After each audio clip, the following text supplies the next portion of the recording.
જય શ્રી કૃષ્ણ, જય શ્રી વલ્લભ. આજના રાધે કૃષ્ણ સત્સંગમાં શ્રી ગિરિરાજ ગોવર્ધનની તળેટીમાં શ્રી ગોવિંદ કુંડ આવેલો છે. તે શ્રી ગોવિંદ કુંડની સાથે જોડાયેલી કેટલીક દિવ્ય સ્મૃતિનું વર્ણન કરીશું. પણ તે પહેલાં આપ રાધે કૃષ્ણ સત્સંગમાં જોડાવા માગતા હોય તો લાઈક કરજો, શેર કરજો અને સબસ્ક્રાઈબ કરજો, જેથી આવતા નવા તમામ પ્રસંગો આપના સુધી પહોંચી શકે. શ્રી વલ્લભે શ્રી ગોવર્ધનનાથજીને શ્રી ગોવર્ધન પર કાચું મંદિર જેવું સિદ્ધ કરાવી અને પાટે પધરાવ્યા ત્યારે રામદાસ ચૌહાણને આજ્ઞા કરી હતી કે તારે શ્રી ગોવિંદ કુંડ જઈ સ્નાન કરી ત્યાંથી જળ લઈને અહીંયા આવવું તથા શ્રી ગોવર્ધનનાથજીને સ્નાન કરાવવું. શ્રી ગુંસાઈજી જ્યારે પણ શ્રી ગિરિરાજ ગોવર્ધન પધારતા ત્યારે શ્રી ગોવર્ધનનાથજીની સેવા કરતા પહેલાં આ કુંડમાં સ્નાન કરીને અપરસમાં પધારતા. ત્રિકાળ સંધ્યા પણ અહીંયા જ કરતા. રસખાન પઠાણ જ્યારે પોતાના દેશમાં હતો અને એક વાણિયાના છોકરાના મુખારવિંદમાં આસક્ત હતો ત્યારે હાજર વૈષ્ણવોમાંથી એક વૈષ્ણવે પોતાની પાઘમાંથી શ્રીનાથજીનું ચિત્ર કાઢીને આ રસખાનને ચાખી ચિત્રજીમાં કરાવેલી. તે સાથે જ દીવાનો થઈને આ ગિરિરાજ પર દર્શન કરવા જતા મલેચ્છ જાણીને ધક્કા મારી કાઢ્યો. ત્યારે આ જ ગોવિંદ કુંડ પર તે અન્ન જળ છોડીને પડી રહેલો. તેથી શ્રીનાથજીએ કરુણા વિચારીને દર્શન પણ આ સ્થળે જ આપેલા. તે સાથે જ રસખાનજી પ્રભુને પોતાની બાહોમાં ભરી લેવા પકડવા દોડેલો. પણ પ્રભુ તો દોડ પકડની રમત રમતા હોય તેમ થોડું રમી પછી અંતર્ધ્યાન થઈ જતા વળી પાછો તે શ્રી ગોવિંદ કુંડ પર પડી રહ્યો. ત્યારે શ્રીનાથજીએ શ્રી ગોકુલમાં આપ શ્રીના ગૃહે પધારે છે ત્યારે શ્રી ગુંસાઈજી ભોજન કરી અને પોઢ્યા હોય છે. ત્યારે શ્રીનાથજી શ્રી ગુંસાઈજીના કેસ પર હાથ ફેરવીને આપશ્રીને હળવેથી જગાડે છે. ત્યારે શ્રી ગુંસાઈજીના નેત્ર ખુલતાની સાથે જ સામે શ્રીનાથજીના દર્શન થાય છે.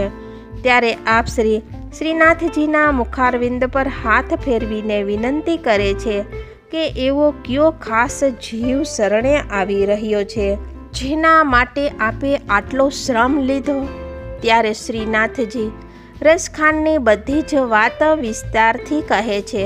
ત્યારે શ્રી ગુંસાઈજી શ્રી ગિરિરાજ પધારી ત્યાંથી સ્વયં શ્રી ગુંસાઈજી રસખાનજી માટે અપરસના વસ્ત્ર, કંઠીજીની થેલી સાથે લઈને આ ગોવિંદ કુંડ પર પધારે છે.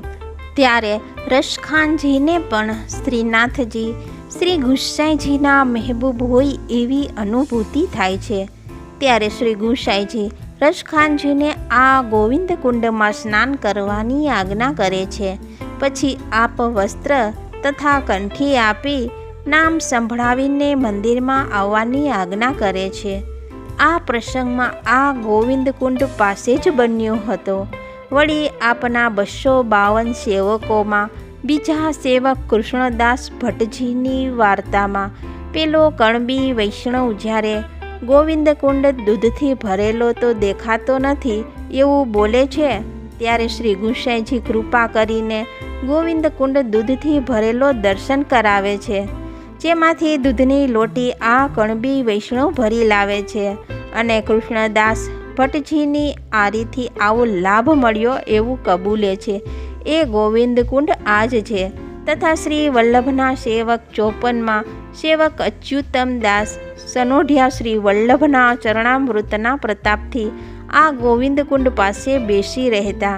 શ્રી ગુંસાઈજી જે સામગ્રી શ્રી ગોવર્ધનનાથજીને અંગીકાર કરાવતા તે અનુભવ અચ્યુતદાસજી આ ગોવિંદ કુંડ પર બેઠા બેઠા કરતા અને રાજભોગ સમર્પી શ્રી ગુંસાઈજી આ ગોવિંદ કુંડમાં સ્નાન કરવા પધારતા. ત્યારે અચ્યુતદાસજી શ્રી ગુંસાઈજીને બધું જ કહેતા કે આજે આ સામગ્રી સુંદર થઈ, આવી રીતે શ્રી ગોવર્ધનનાથજીએ આરોગી.